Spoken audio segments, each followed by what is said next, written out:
Welcome to Real Vision. It's Tuesday, October 20, 2020, just after market close in New York. This is the Real Vision Daily Briefing. I'm Ash Bennington, joined shortly by Hedge Fund Telemetry's Tom Thornton. But first, with the day's stories, Haley Draznin. Hey Ash, well, we saw markets rise on Tuesday after a rough Monday. The Dow, NASDAQ, and S&P 500 all rebounded from yesterday's sell-off as lawmakers continue efforts to reach a spending bill.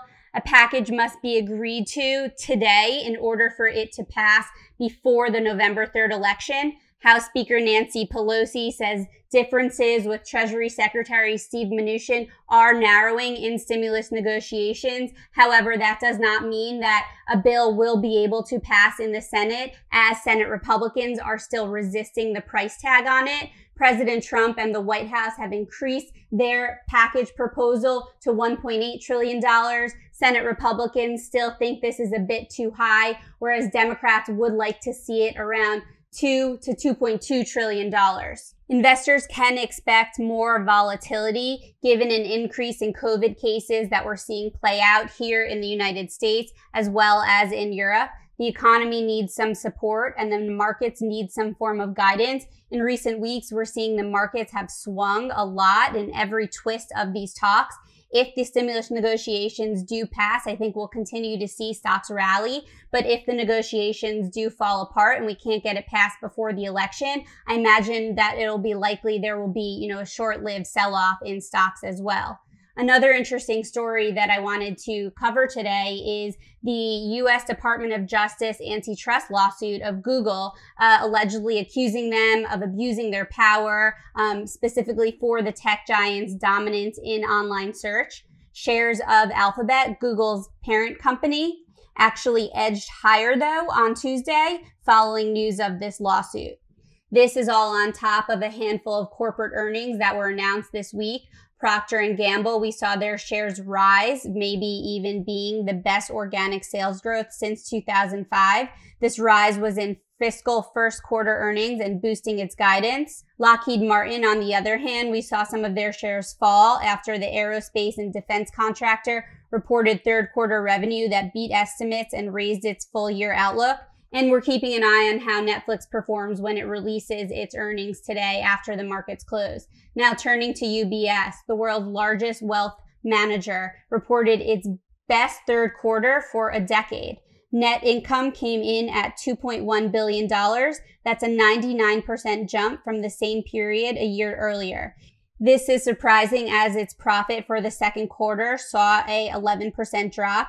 This is the first of the results for the European banks. Last week, we saw a number of U.S. banks perform greater than expected. Global coronavirus cases are now exceeding 40 million and showing no signs of it slowing down. Several European countries are imposing new restrictions, especially on business activity and travel. Another story that I wanted to share with you all today was Fed Chairman Jerome Powell. He's taking a cautious approach to possibly issuing digital currency. Yesterday on an IMF panel, he pointed to potential benefits, including faster and less costly international transactions. But the Fed must also consider the risk of cybersecurity, counterfeiting, and fraud, as well as the impact on monetary and fiscal policy. This comes as more central banks are really stepping up their research on the costs and benefits of central bank digital currencies, which would act as a supplement to existing national currencies. Fed Chairman Jerome Powell yesterday had said, and I quote, "It's more important to get it right than to be first. This is because of the dollar's central role in global financial transactions." And I want to point out, Raoul's expert view on all of this yesterday, where he talks about the recent tidal wave of interest in central bank digital currencies. And Raoul says he sees that central bank digital currencies are really the killer of stablecoins and the start of a new era in the world of monetary and fiscal policy. This is the first major step at technology eating away at the traditional financial world. And on that note, back to you, Ash. Tom, welcome back to the show. Always a pleasure to have you here. Nice to be back. So Tom, what are you looking at today? here we are. We're hitting the peak of earnings this week into next week, and I think that this is going to be a market that is going to look really close at third quarter earnings.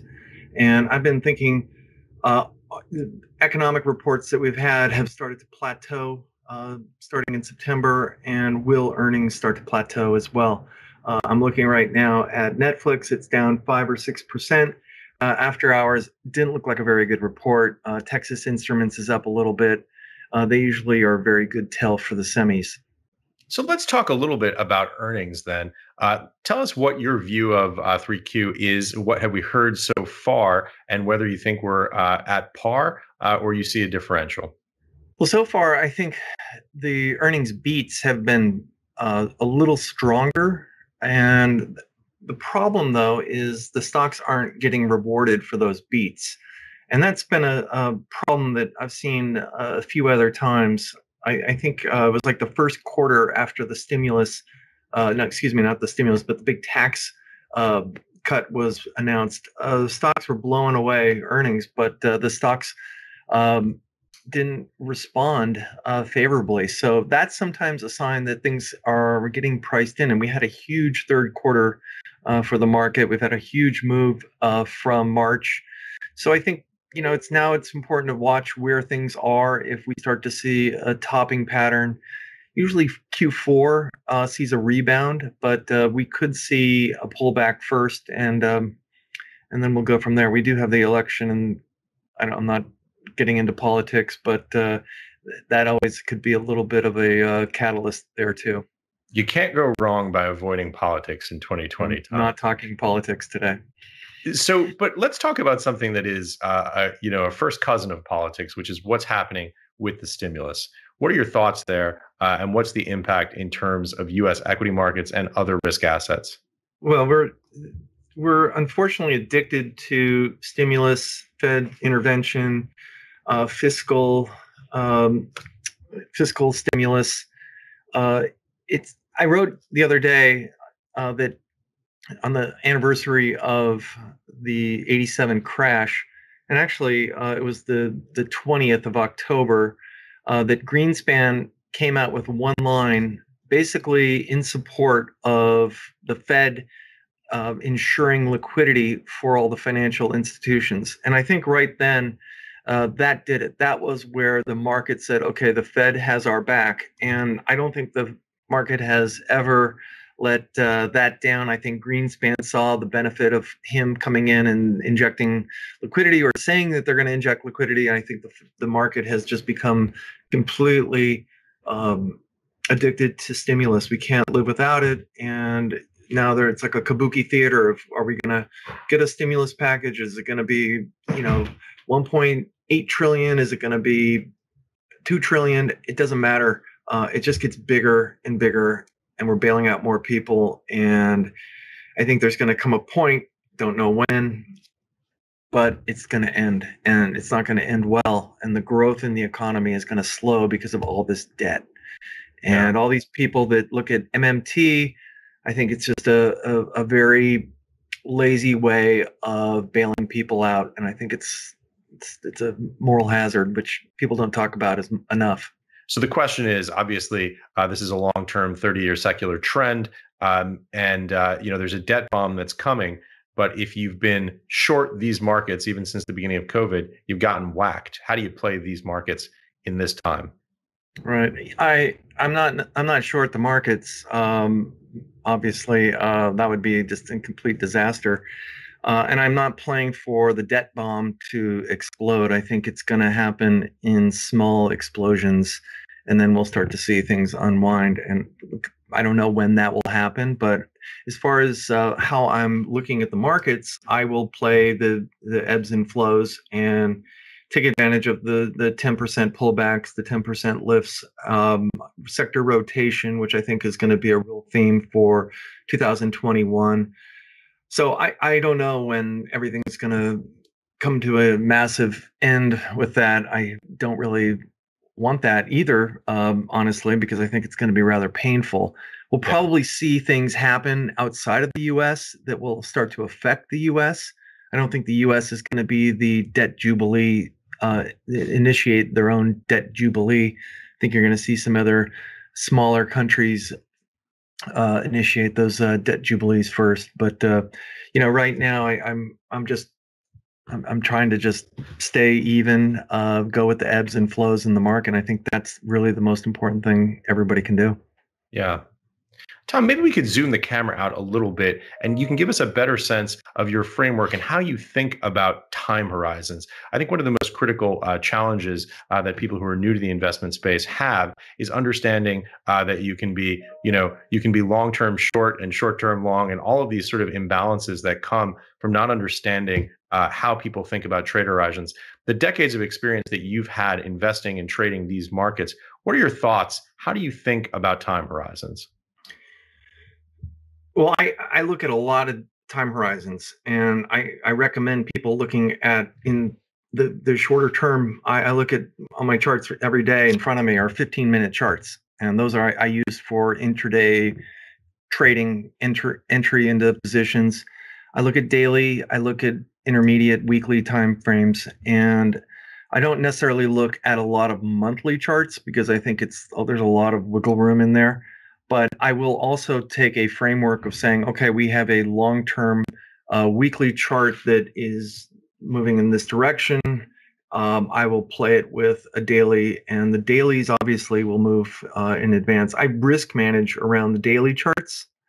So, for example, if I'm long a position, I get a nice gain, I'll take some off and then add some back on dips if I like that position. But I think it's really important that when you see a really persistent trend, let's say the Fangs, I tracked the Fang Stocks all summer. They were just completely moving in the right direction up, and everybody was just, this is the greatest thing. But I ran a trend line on those, and as soon as those trend lines broke, then these became a liability in people's portfolios.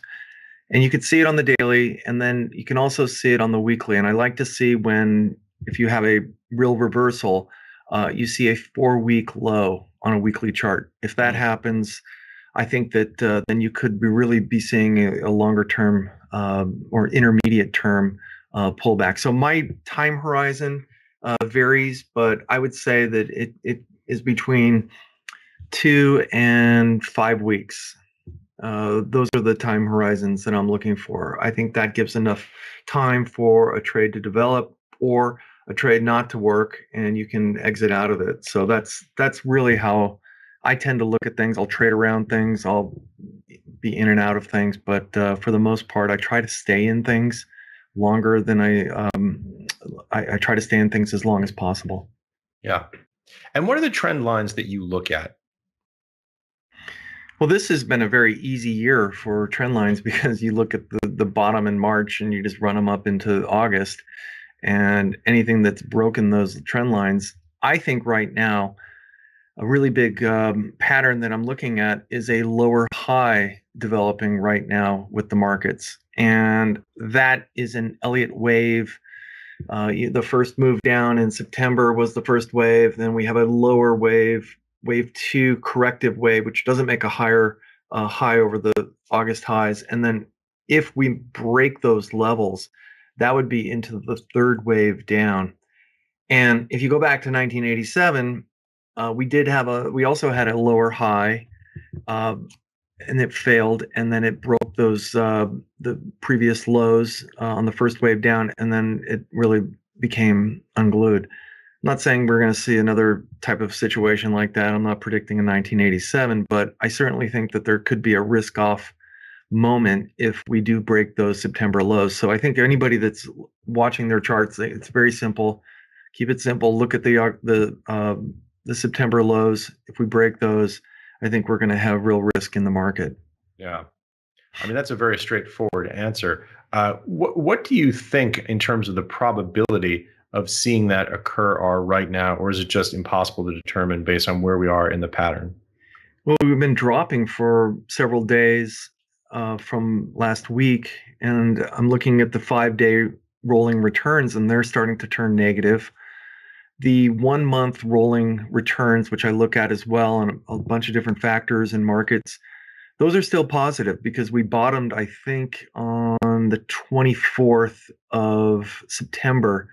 So as we start to roll into a little higher next week, those returns are going to start to soften a bit. And when people see their returns are not as good after a month, and let's say we do break those September lows, I think people become very motivated to sell. They don't like holding things that they're down in. And if they're holding things, people always sell lower. I always tell people people don't sell high. They sell lower. They panic. They sell, and the panic always brings in larger volume on the downside.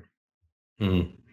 Yeah, and with that, I should say today's market's fractionally higher. The Dow Jones Industrial Average, S&P 500, NASDAQ, and Russell 2000 all up between 0.25% and 0.47%. The leader on this was the S&P 500, closing up 0.47% at 34.43. It's also interesting that we're seeing a little bit of a rotation back to some value as well. This pullback in the market, we've seen financials and energy pick up a bit, and the regional banks actually had a really good day. I'm long the regional banks. I'm long XLF. I like several, a handful of the large financials. I think they have opportunity on the long side. It's not easy. I think that the seeing interest rates go up is giving people a little bit of confidence that that will help the financials here. Energy stocks, I'm starting to see a lot of mergers occur. We saw, I think, Concho was bought out. We have, what is the other one? PD. Okay, everybody's saying, I know that one, but we're seeing some small ones get bought. And we're also, I study insider buying, and I'm seeing insider buying in a bunch of different financials out there. So I think there's going to be a big consolidation wave in financials just to survive. And I also think if Biden gets in, I think it will be a positive for the financials, financials and especially energy. And a lot of people will say, well, why would you think that? But I think he's going to put restrictions on drilling, and less drilling, higher prices. And I think that will help the energy sector. Everybody thought that with Trump, I'm getting into politics, Ash, don't get mad. But everybody thought, with Trump coming in, it's going to be great for all the industrials and the energy companies. It's his best friends. But it's been absolutely terrible because they've drilled more. There's a ton of supply out there. So if we can limit supply, keep demand relatively stable, I think the energy stocks could benefit from that, which I think is a contrary trade, and they've been awful. So it's, all bets are off if these things, break some new lows. Yeah, it's an interesting thesis. Energy Select Spider, XLE up today 1.18%, up whatever that is, 3 or 4 times more than the indices on the equity side. Yeah, it's a big little value rotation today, and maybe it's the mergers that are happening. I think Halliburton's earnings were okay. Schlumberger the other day was okay, not great, but those stocks rebounded after falling a little bit. So I don't know. I kind of like these. I kind of see the value in these. And again, if the supply is constrained and fracking is curtailed in a little bit, I think these things can work.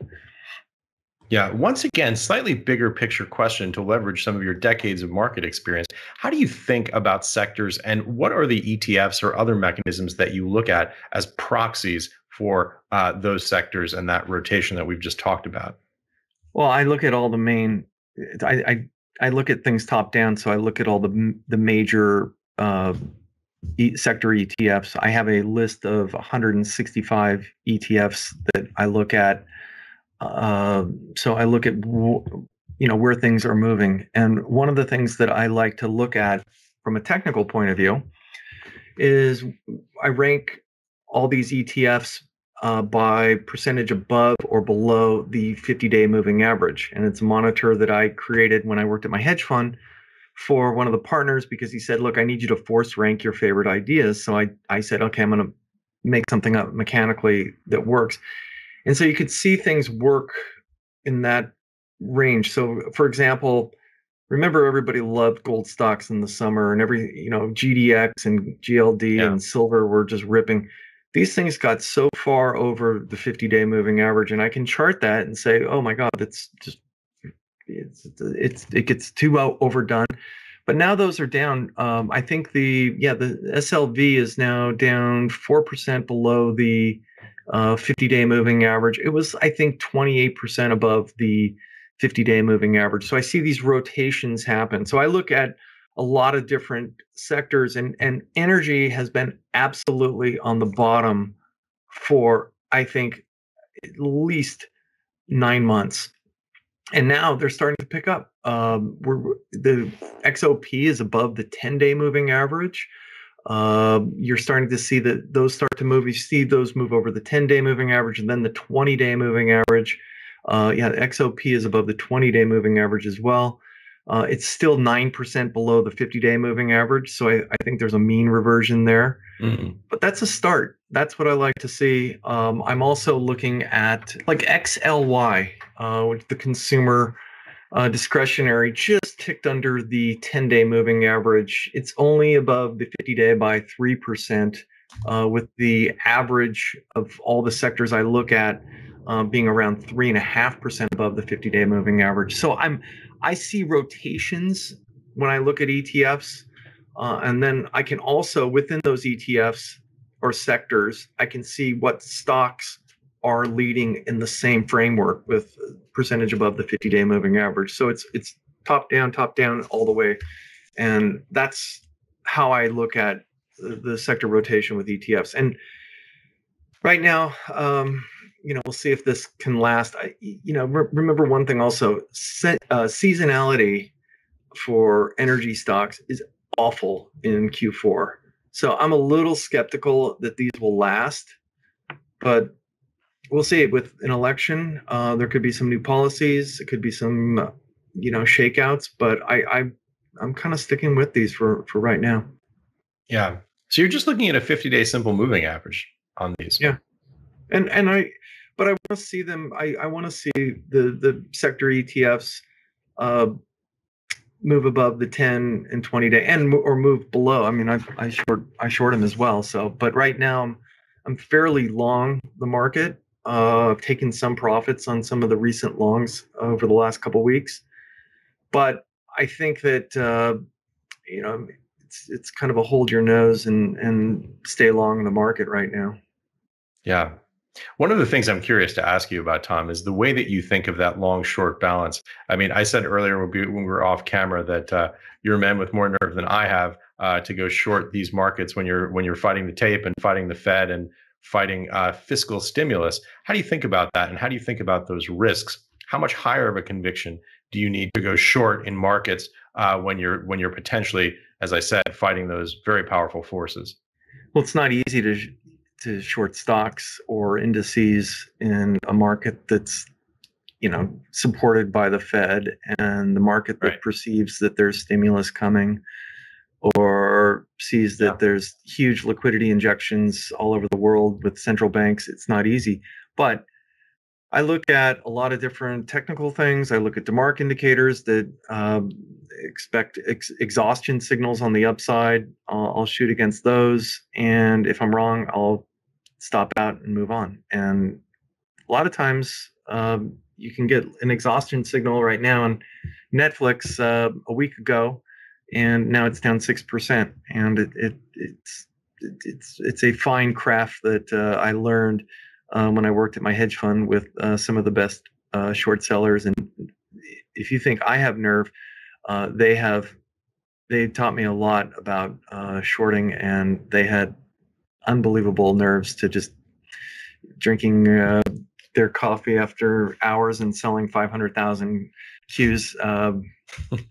Like nothing, sell 500 Qs, no problem. After hours. Get a market from Goldman. Yeah, okay. 5 cents. Okay, no problem. That's what we did. That is quite the high wire act, isn't it? It took nerves. It was a good time. So you mentioned DeMark indicators. For people who are relatively new to technical analysis, why are DeMark indicators, and I know you've talked about them before, at least in passing, why are DeMark indicators such a powerful tool for you in terms of the way that you see markets? Well, Tom DeMark created these indicators that he has about probably 100 different indicators, 70 that are available, that calculate periods of exhaustion in the markets or in an individual security, commodities, currencies, and it really works to my personality that I like to look for peaks and bottoms, and I've been able to use the indicators when you get a DeMark 13 exhaustion signal, which he developed also by hand on paper in the 70s. And then computers came around and he looked at it and said, actually, this works. You can really use those indicators and say, okay, I'm going to buy this particular stock or whatever at this price and use a stop below it if I'm wrong. And they really do work fairly well. When they don't work, I hear about it. When they do work, usually it's pretty quiet. Nobody just really matters. But if you don't have the indicators, it's really difficult to understand how they work. There's a lot of if, ands involved here. But I've used them for over 20 years. I feel really confident integrating those into my process with other technical indicators that I use. I also look at market sentiment. So when they work well. And when they don't work, you also know, and that's a real good tell to move on. Again, I used like the Fang stocks were going up all summer. I had several DeMark indicators that pulled back 3%, or the market pulled back 3%, and that was it. People said they didn't work. They actually did. They were telling you that it was a really strong trend. I mean, it was, and then, sometimes the market will get to this, place and it'll hovercraft and just sort of, levitate here. And I think that also is a big tell. So it like one thing I'm looking at right now, copper went up, levitated, went sideways with exhaust signals. It was just basically tired, and now it's starting to make another move. So the DeMark indicators are telling me that it's possible to make another move higher with copper. So it's things like that. So I have actually tried to explain on my notes how they work in real time, and it takes quite a while to understand them and see when they're right and when they're wrong. So that's basically what I've done with them. But I like them because you can kind of shoot against a top or a bottom, and if you don't have the indicators on your screen, you think that they're just like, what are they looking at? But they tend to work pretty well.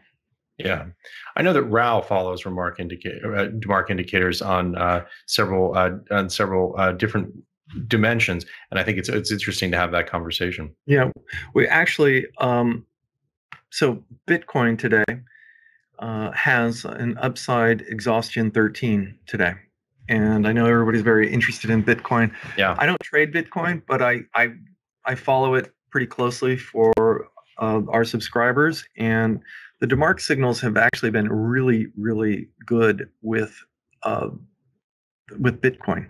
And they one day after the peak, I think it was in 2017, I said, I don't know anything about Bitcoin, but I got this DeMark signal happening here, and basically it went down to, I think, 3,000.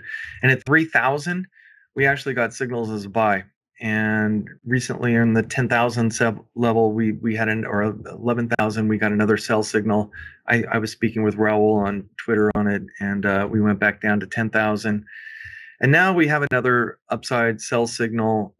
I'm more neutral on it because I think that there's a longer term, as you said, daily and weekly. I think there's a longer term upside exhaustion signal out there. So if we get a pullback, I think it's viable.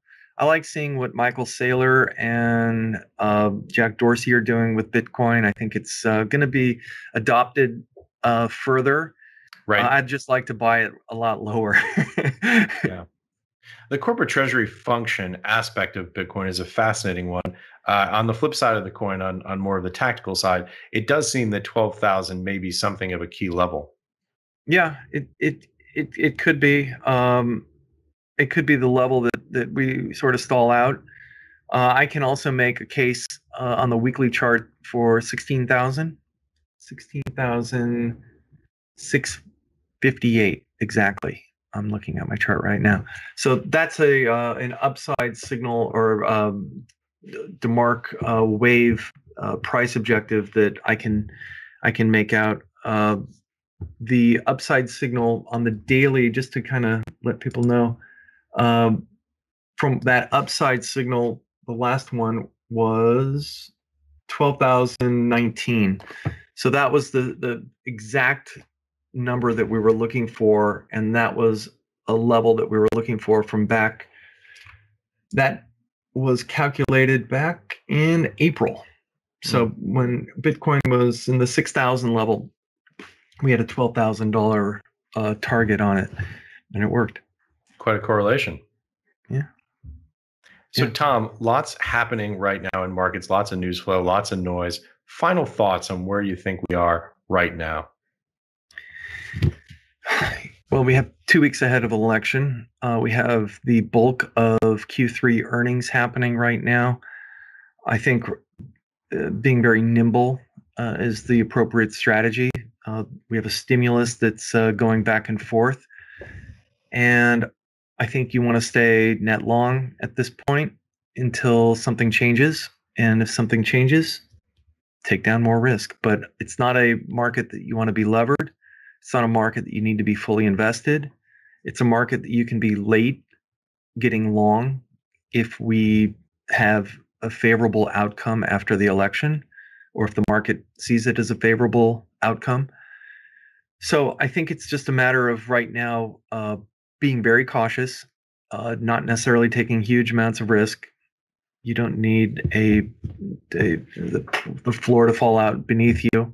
And that's certainly the type of market that we're in. It's an October surprise market. You've got two candidates that are fighting for it, and who knows what's going to happen with this election. But take it easy. Don't get too far over your skis. Yeah. I just hope we know sometime in November. Yeah, that'd be nice. I mean, hopefully. Hopefully. Tom Thornton, thanks once again for joining us. All right. See you later.